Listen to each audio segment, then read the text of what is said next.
Una vez más, el pastor Francisco Teodoro. Es una nueva emisión del programa Intercediendo por la Familia. Es interés el poder enfocarnos directamente en las bendiciones que Dios tiene para cada familia. Muy importante porque Dios es un Dios de familia. Dios buscó familia desde el principio y ha ido a lo largo de la historia de la humanidad buscando familias para poder establecer su propósito y para que esas familias fueran luz y que fueran de bendición, canales de bendición para otros. Yo quiero tomar una serie de mensajes porque trato de que estos mensajes sean cortos. Entonces vamos a hacer una serie de mensajes acerca del libro de Ruth. Y luego, si Dios así lo permite, vamos a hacer también el estudio del libro de Esther. Me impacta mucho, he visto y me impactó desde el primer día que leí el libro de Ruth hace muchísimos años. Y me impactó por una razón. Aparece en la parte del libro de Mateo, en el capítulo 1, 5 mujeres en la genealogía de Jesús. Y ahí aparece una moabita, y es precisamente Ruth.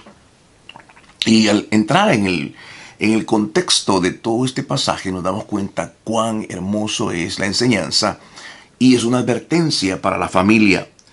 Quiero comenzar leyendo el libro de Ruth en el capítulo 1, y voy a ir hasta el versículo 5.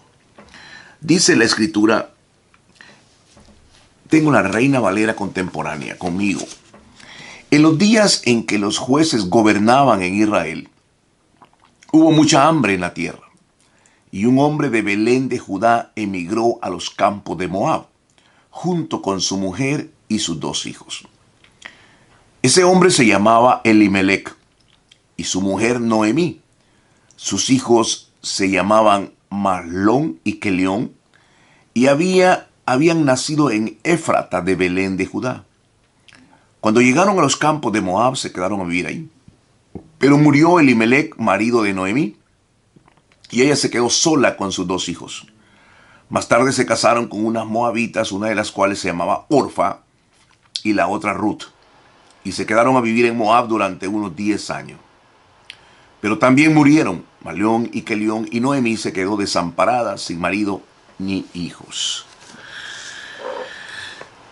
Es una historia muy, pero muy tremenda, muy triste, como comienza esto.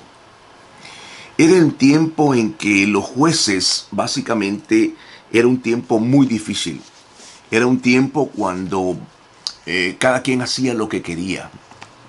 Y los israelitas que habían salido de Egipto y luego entraron a la tierra prometida por la mano de Josué, Dios había utilizado a este varón.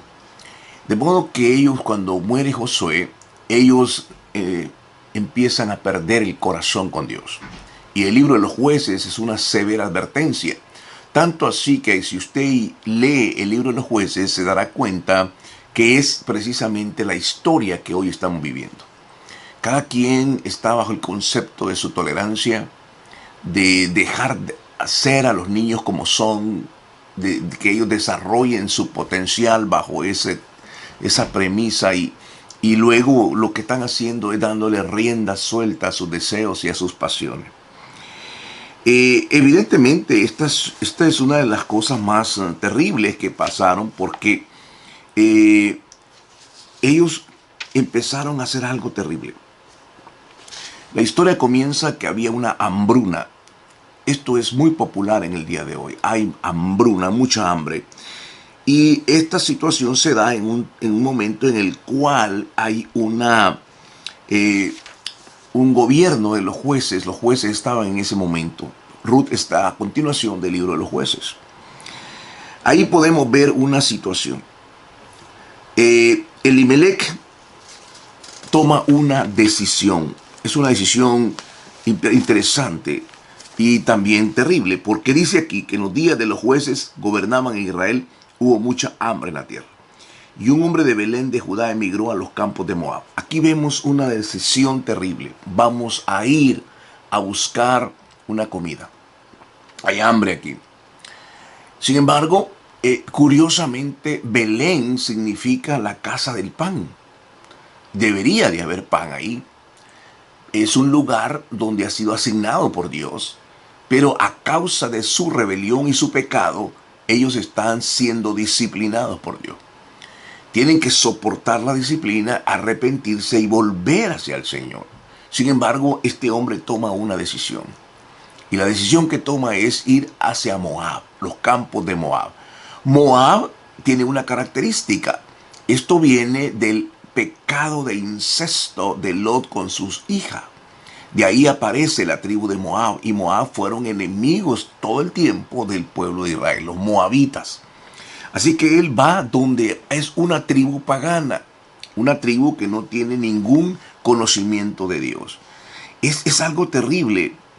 Era un momento en el que cada quien hacía lo que quería, pero esto viene a confirmar una decisión que toma este hombre. Y esa decisión fue al final una decisión terrible, porque era como una familia que toma una decisión y cambia una vida de hambruna por 3 funerales. Esto es la consecuencia que vino.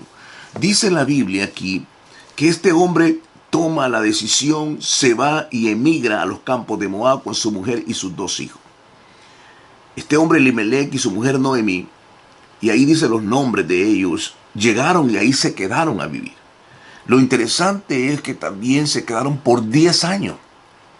Es decir, la hambruna no duró 10 años, sino que ellos de una forma imprudente se salieron de la voluntad de Dios y tomaron la determinación de ir. ¿Cuántas personas salen de sus países y porque hay hambruna? Definitivamente hay tanta violencia y tanta situación, y tienen ellos la capacidad de decidir qué hacer, y muchos han quedado en el camino, familias separadas, niños que crecen sin sus padres porque ellos tomaron la decisión de irse. ¿Cuánta destrucción ha habido en torno a eso?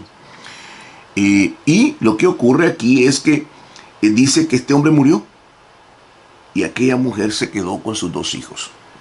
Los 2 hijos se casaron, o sea, no eran niños, eran hombres ya. Y ahí dice que se casaron con 2 mujeres moabitas. Esto era totalmente no permitido.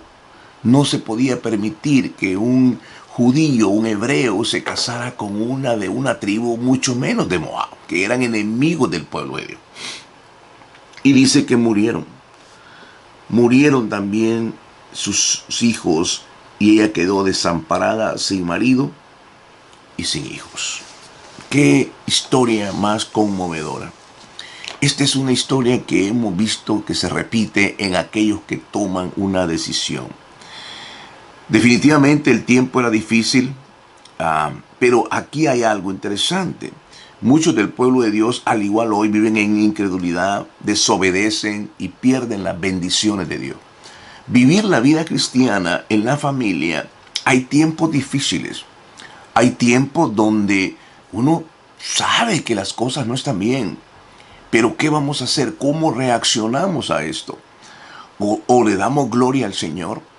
¿O tomamos una determinación?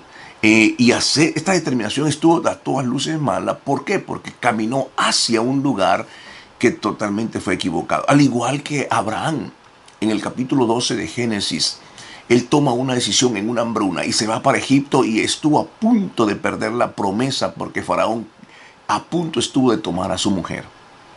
Estas son las cosas terribles.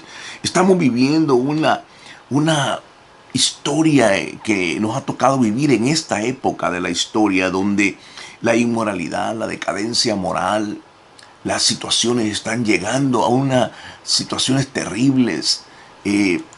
Encontramos noticias de todas las cosas malas que están sucediendo, mentes perturbadas, el demonio anda tocando esas vidas. Es el tiempo de proteger nuestra familia, es el tiempo de venir delante del Señor, de venir y clamarle a los cielos y decirle: Señor, yo y mi casa te vamos a servir.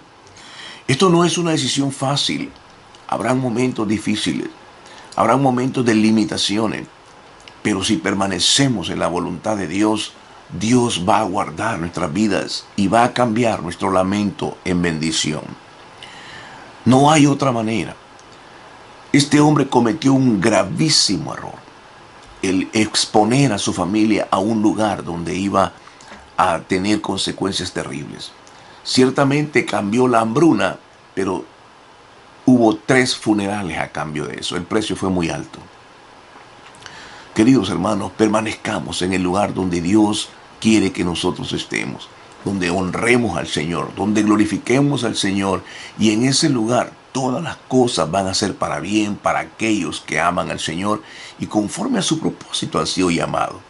No hay otro lugar más hermoso que poder estar en la presencia del Señor. El tiempo a veces es difícil. Son situaciones que no deseamos que pasen, pero suceden. Pero ¿cómo vamos a reaccionar? Está ahí la respuesta. Permanezcamos asidos, tomados, aferrados a las promesas del Señor. Dios, hay 2 cosas que no puede hacer. Dios no puede pecar y Dios no puede fallar a su palabra. Si Él dijo que nos iba a bendecir, Él lo hará. Confiemos en el Señor. Que Dios te guarde, que Dios te bendiga. Esa es mi oración.